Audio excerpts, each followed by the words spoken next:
नमस्कार। हरियाणा विद्यालय शिक्षा विभाग द्वारा प्रसारित किए जा रहे एजुसेट कार्यक्रम में आप सभी का हार्दिक स्वागत है। बहुत बहुत अभिनंदन है।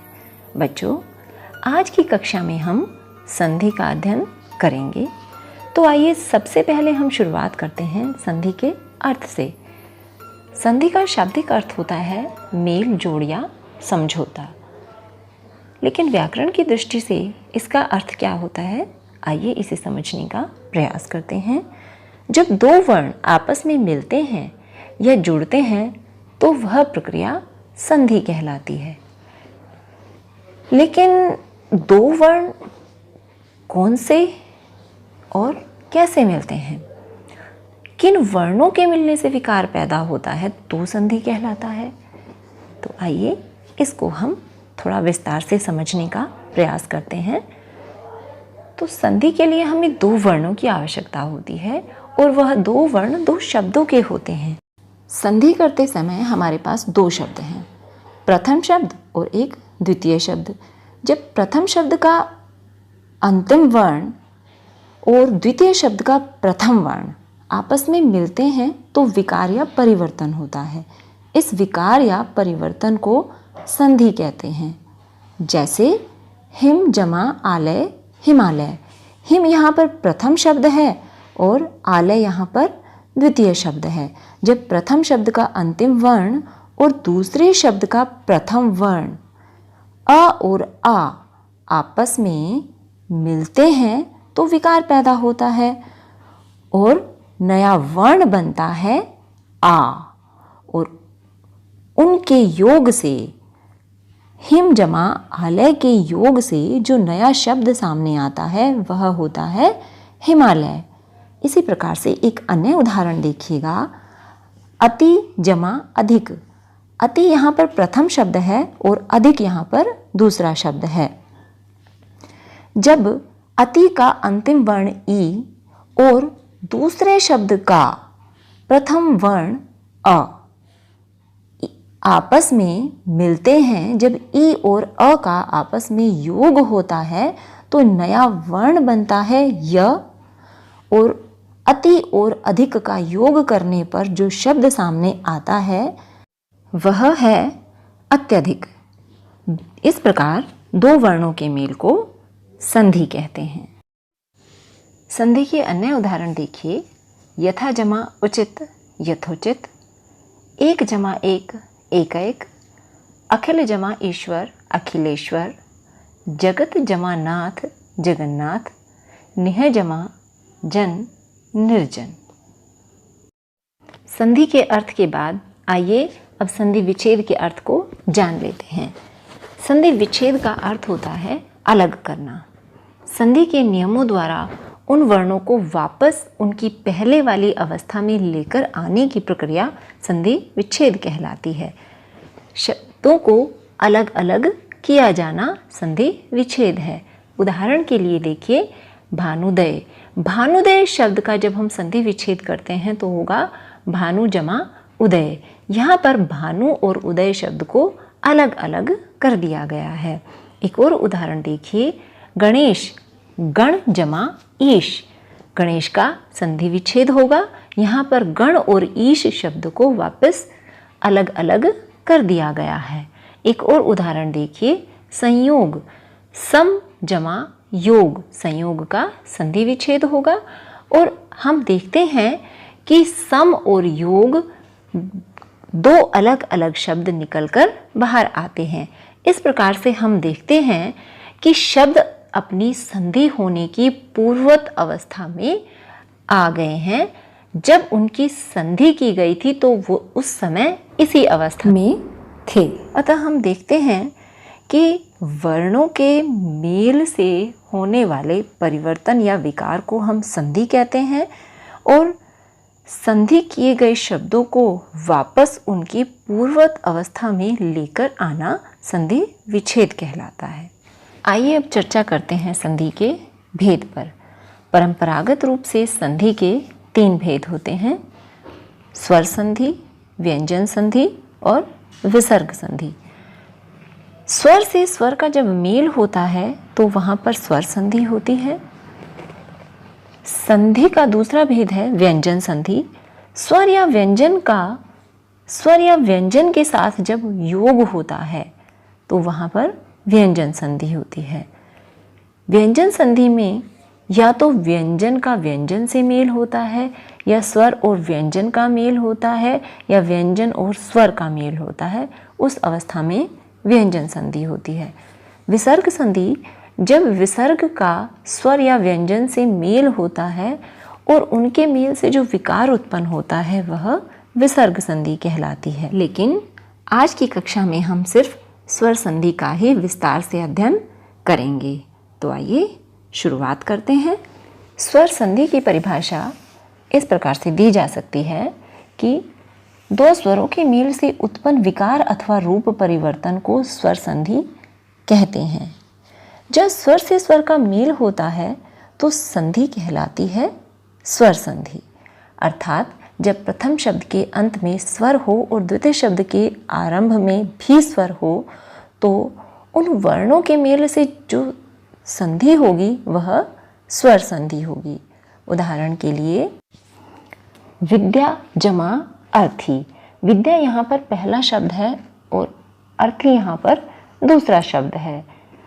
पहले शब्द का अंतिम वर्ण आ है और दूसरे शब्द का प्रथम वर्ण अ है।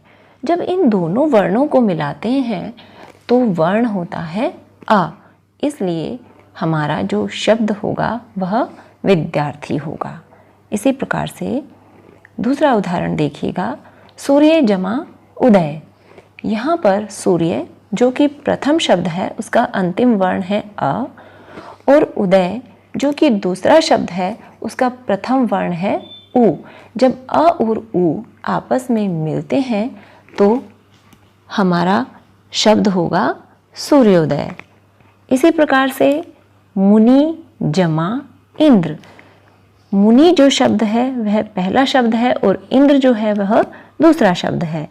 ई और ई जब आपस में मिलेंगे तो उनके मिलने से विकार उत्पन्न होगा और ई हमें प्राप्त होगा जिससे शब्द रूप होगा मुनिंद्र।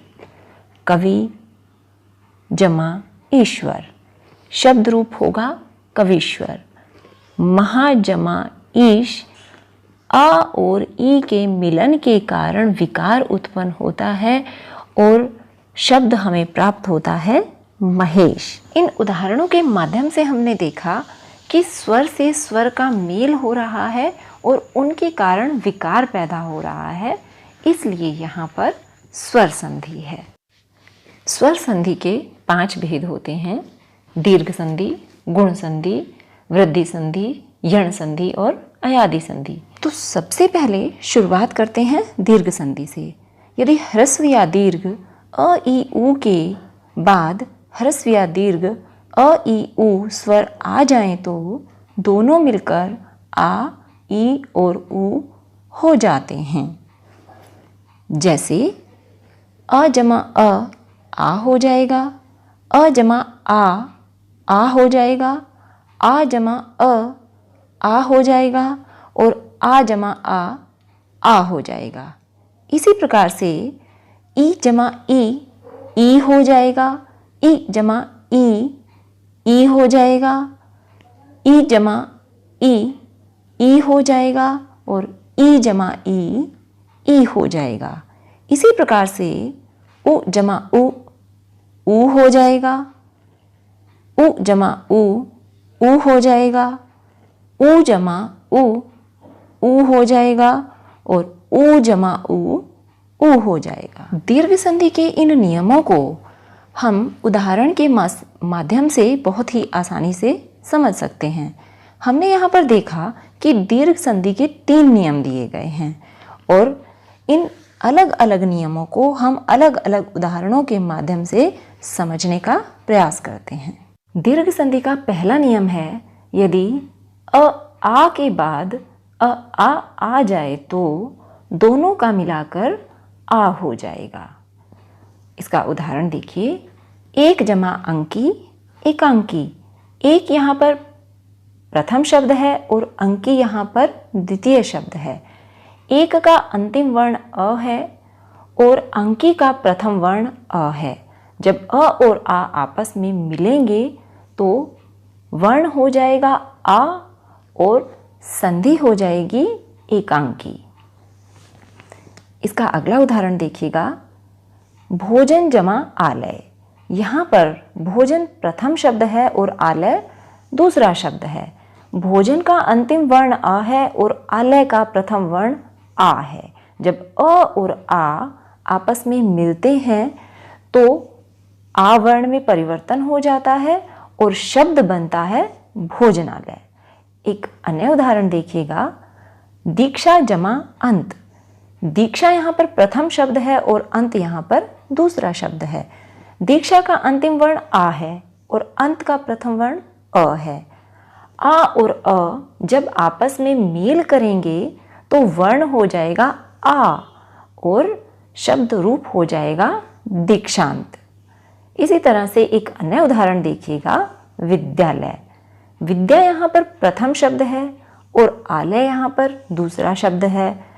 जब प्रथम शब्द का अंतिम वर्ण आ और अंतिम शब्द का प्रथम वर्ण आ आपस में मिलेंगे तो दीर्घ का दीर्घ ही रहेगा, दीर्घ ही होगा और शब्द जो बनेगा वह होगा विद्यालय।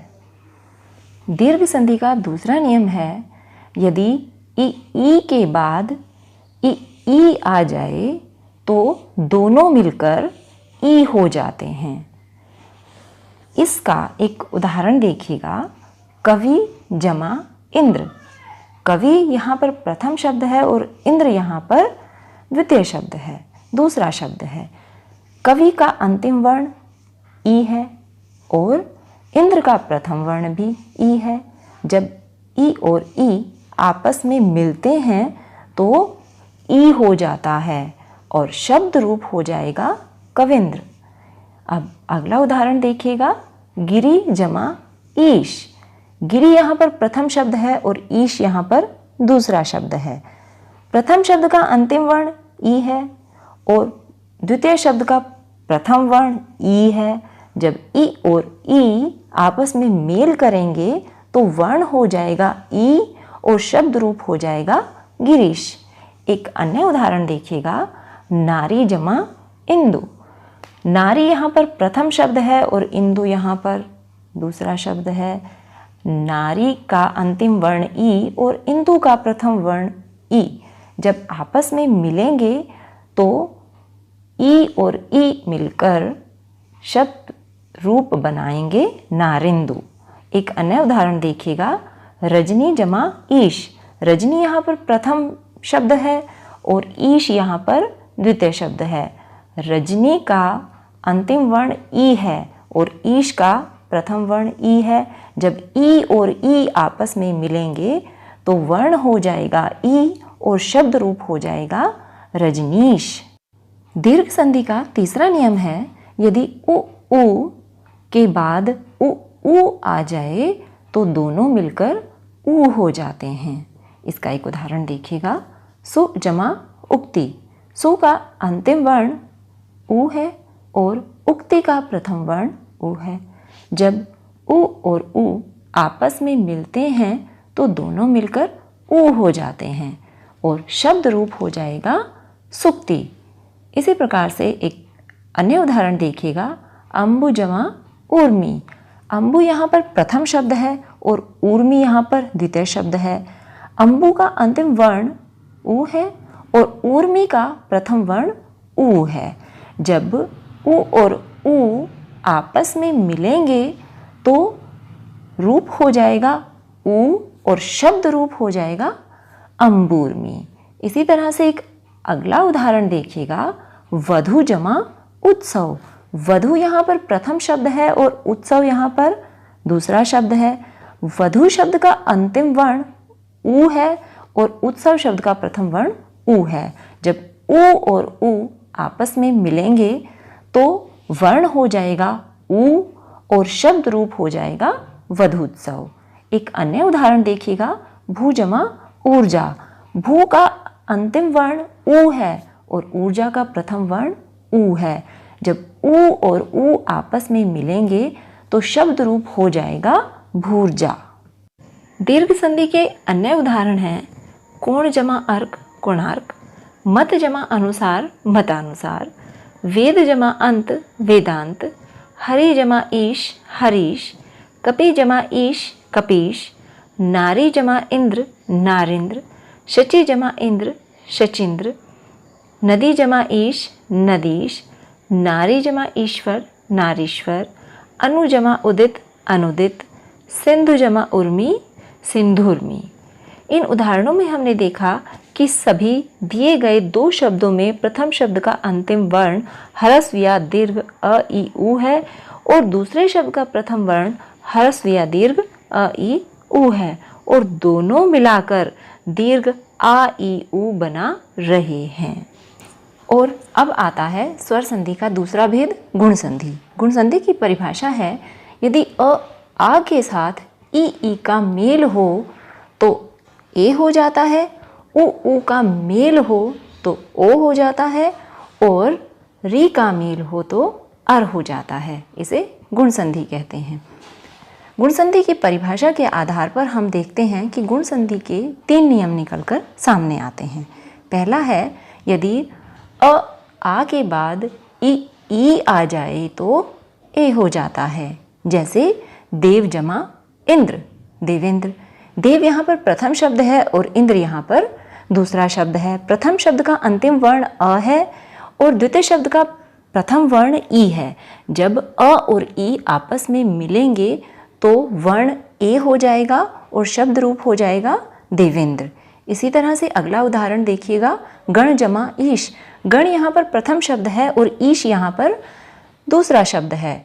गण का अ और ई का ईश जब आपस में मिलेंगे तो ए हो जाएगा और शब्द बन जाएगा गणेश। इसके बाद एक और उदाहरण देखिएगा राजा जमा इंद्र। राजा का अंतिम वर्ण आ है और इंद्र का प्रथम वर्ण ई है। जब राजा का अंतिम वर्ण आ और इंद्र का प्रथम वर्ण ई आपस में मिलेंगे तो जो वर्ण परिवर्तित होगा वह ए होगा और जो शब्द होगा वह होगा राजेंद्र। अब देखिएगा रमा जमा ईश रमेश। रमा प्रथम शब्द ईश दूसरा शब्द। आ और ई जब आपस में मिलते हैं तो ए हो जाएंगे और शब्द रूप हो जाएगा रमेश। गुण संधि का दूसरा नियम है यदि आ के बाद उ आ जाए तो ओ हो जाता है। जैसे वीर जमा उचित वीरोचित। यदि अगर हम प्रथम शब्द का अंतिम वर्ण देखें तो अ है और दूसरे शब्द का प्रथम वर्ण देखें तो उ है। तो जब प्रथम शब्द का अंतिम वर्ण अ और दूसरे शब्द का प्रथम वर्ण उ आपस में मिल रहे हैं तो अ और उ को मिलाकर ओ हो गया है और शब्द हो गया है वीरोचित। नव जमा ऊढ़ा। नव पहला शब्द है और ऊढ़ा दूसरा शब्द है। नव का अंतिम वर्ण आ है और ऊढ़ा का प्रथम वर्ण उ है। जैसा नियम में बताया गया है कि अ और उ अगर आपस में मिलते हैं तो ओ हो जाता है और शब्द रूप हो जाएगा हमारा नवोढ़ा। महा जमा उत्सव। यहाँ पर महा का अंतिम वर्ण आ है और उत्सव का प्रथम वर्ण उ है। आ और उ जब आपस में मिलते हैं तो ओ हो जाएगा और शब्द रूप होगा महोत्सव। अब आता है गुण संधि का तीसरा नियम। यदि आ के बाद री आ जाए तो अर हो जाता है। उदाहरण देखिएगा देव जमा ऋषि। देव यहाँ पर प्रथम शब्द है और ऋषि यहाँ पर दूसरा शब्द है। देव का अंतिम वर्ण अ है और ऋषि का प्रथम वर्ण री है। जब अ और री आपस में मिलते हैं तो अर हो जाएगा और शब्द रूप होगा देवऋषि। यहाँ पर हम देखते हैं कि र स्वरहीन होने के कारण शीर्षस्थ हो गया है। इसका अगला उदाहरण देखिए महाजमा ऋषि। यहाँ पर महा शब्द का अंतिम वर्ण आ और ऋषि शब्द का प्रथम वर्ण री जब आपस में मिल रहे हैं तो महर्षि शब्द बन रहा है। गुण संधि के अन्य उदाहरण देखिए। ज्ञान जमा इंद्र। यहाँ पर ज्ञान का अंतिम वर्ण अ है और इंद्र का प्रथम वर्ण ई है। जब अ और ई आपस में मिलते हैं तो ए हो जाएगा और शब्द रूप होगा ज्ञानेंद्र।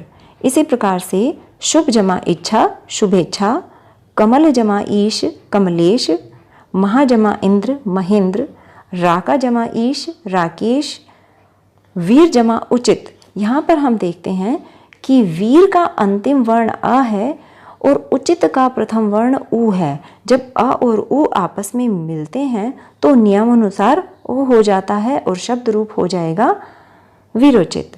इसी तरह से सूर्य जमा उदय सूर्योदय, जल जमा उर्मी जलोर्मी, महा जमा उदधि महोदधि, गंगा जमा उर्मी गंगोर्मी, सप्त जमा ऋषि सप्त ऋषि। यहाँ पर सप्त का अंतिम वर्ण अ है और ऋषि का प्रथम वर्ण री है, इसलिए नियम के अनुसार यहाँ पर अर हो गया है और शब्द रूप हो गया है सप्तऋषि। और अब है स्वर संधि का तीसरा भेद, वृद्धि संधि।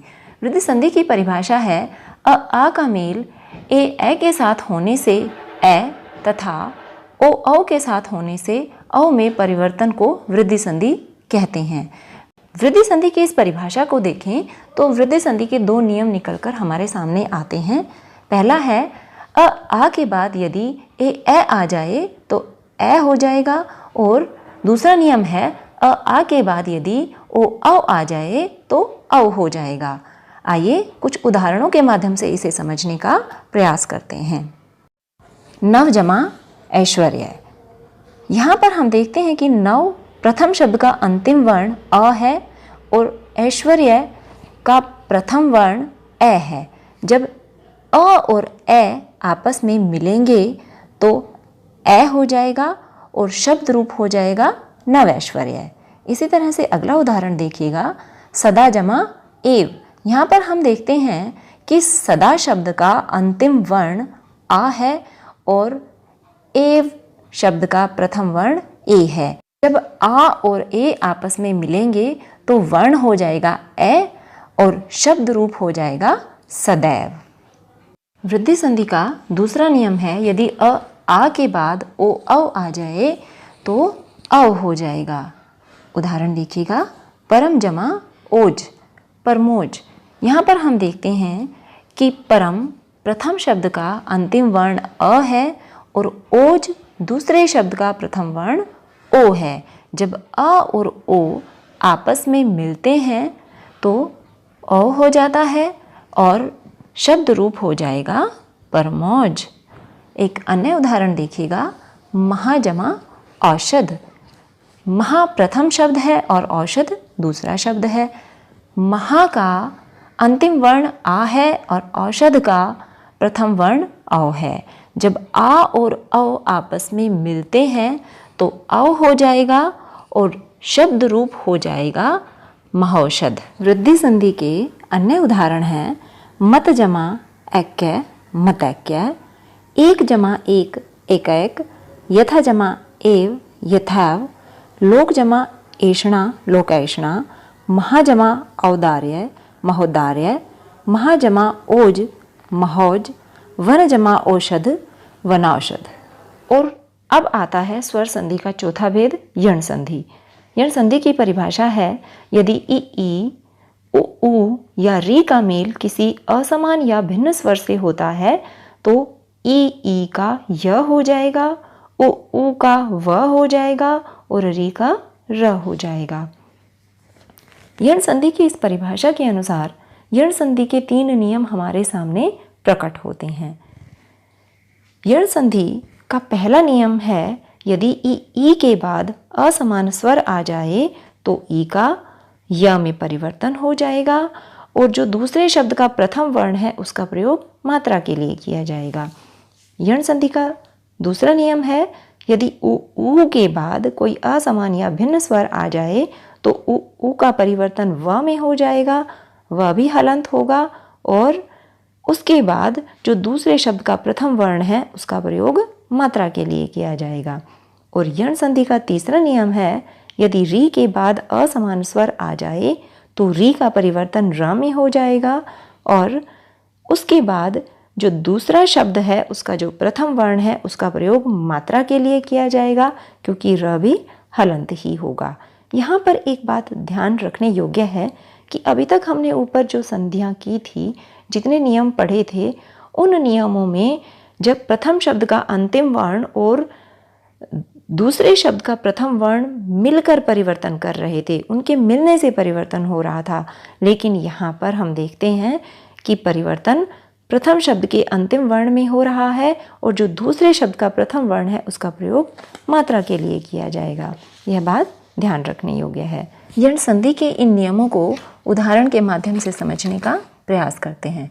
यण संधि का पहला नियम है, यदि ई के बाद कोई असमान स्वर आ जाए तो ई का परिवर्तन य में हो जाता है। उदाहरण देखिएगा, अति जमा अधिक। यहाँ पर अति जो कि प्रथम शब्द है उसका अंतिम वर्ण ई है और अधिक जो कि दूसरा शब्द है उसका प्रथम वर्ण अ है। ई के बाद क्योंकि असमान स्वर आ गया है इसलिए ई का परिवर्तन य में हो जाएगा।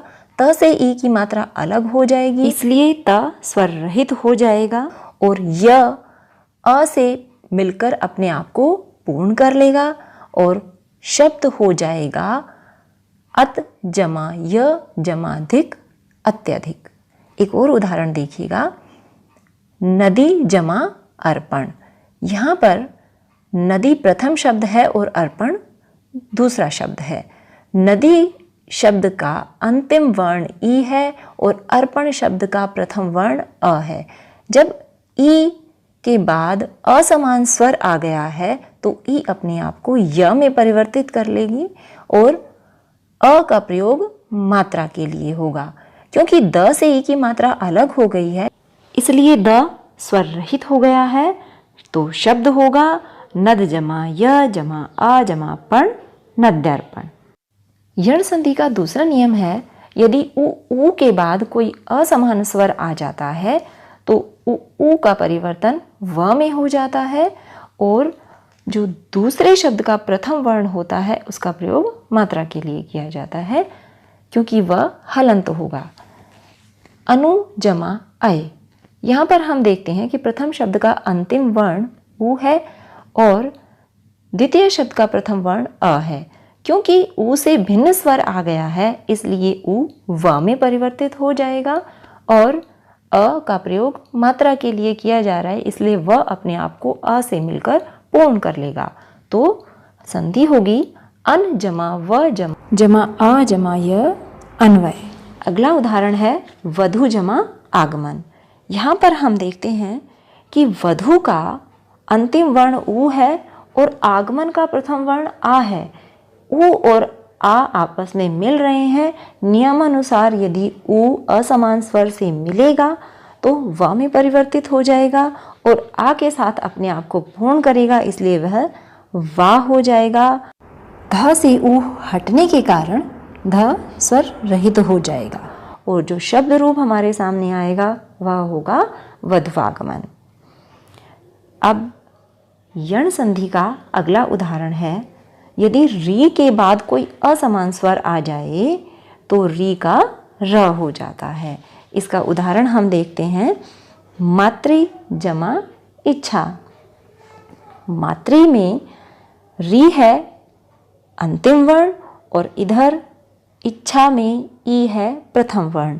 जब री किसी असमान स्वर से मिलेगा तो र में परिवर्तित हो जाएगा और यहाँ पर ई अगर र के साथ मिल जाएगी तो री हो जाएगी।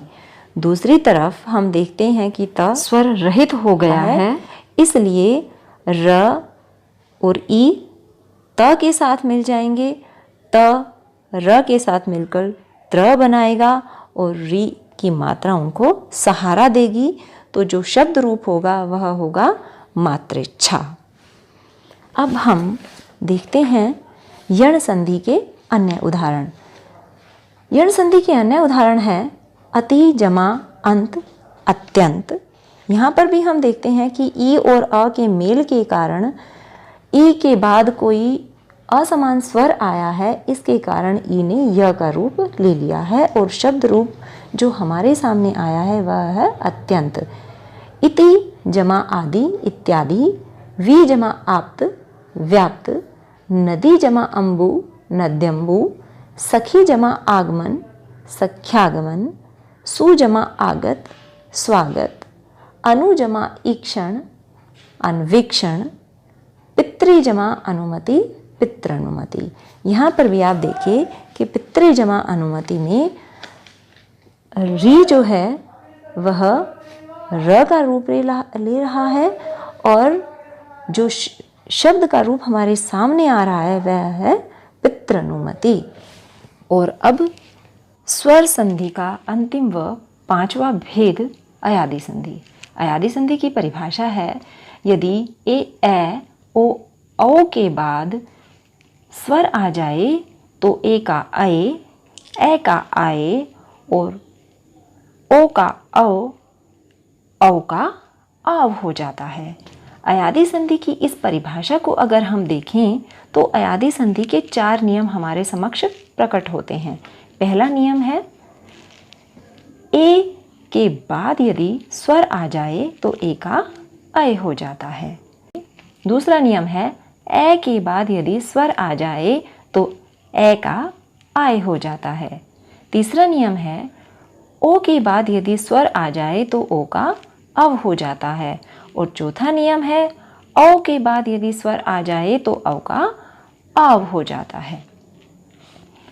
यहाँ पर यह बात ध्यान देने योग्य है कि वर्णों के मेल से जो परिवर्तन हो रहा है वह केवल प्रथम शब्द के अंतिम वर्ण में हो रहा है।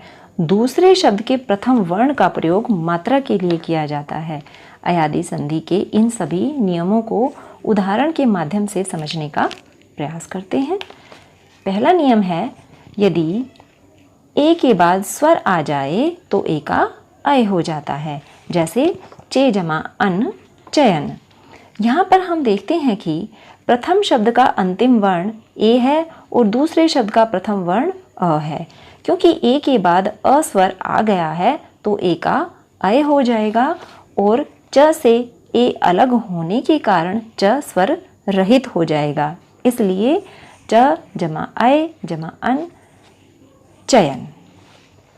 अयादि संधि का दूसरा नियम है यदि ए के बाद कोई स्वर आ जाए तो ए का आय हो जाता है। इसका उदाहरण देखिएगा, गे जमा अक गायक। यहाँ पर गे प्रथम शब्द का अंतिम वर्ण ए है और क्योंकि ए के बाद स्वर आ गया है इसलिए ए का परिवर्तन आय में हो जाएगा। तो ग जमा आय जमा अक गायक। अयादि संधि का तीसरा नियम है यदि ओ के बाद स्वर आ जाए तो ओ का परिवर्तन अ में हो जाता है। उदाहरण के लिए देखिएगा, हो जमा अन हवन।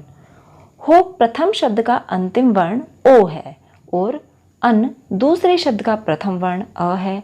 क्योंकि ओ के बाद अ स्वर आ जाने के कारण ओ का परिवर्तन अ में हो गया है और ह स्वर रहित हो गया है तो ह जमा अ जमा अन शब्द रूप होगा हवन। अयादि संधि का चौथा नियम है यदि औ के बाद स्वर आ जाए तो औ का परिवर्तन आव में हो जाता है। जैसे पौ जमा अक पावक।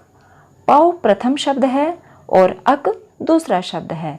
प्रथम शब्द का अंतिम वर्ण औ है और दूसरे शब्द का प्रथम वर्ण अ है। जैसा कि नियम में बताया गया है कि औ के बाद यदि स्वर आ जाए तो वह आव हो जाएगा और प स्वर रहित हो जाएगा। तो संधि होगी प जमा आव जमा अक पावक।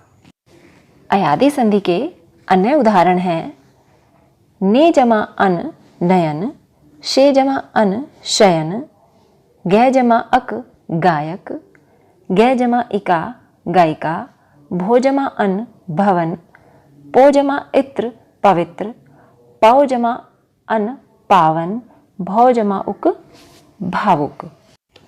बच्चों, ये थे स्वर संधि के भेद। आशा है आपको अच्छे से समझ आ गए होंगे।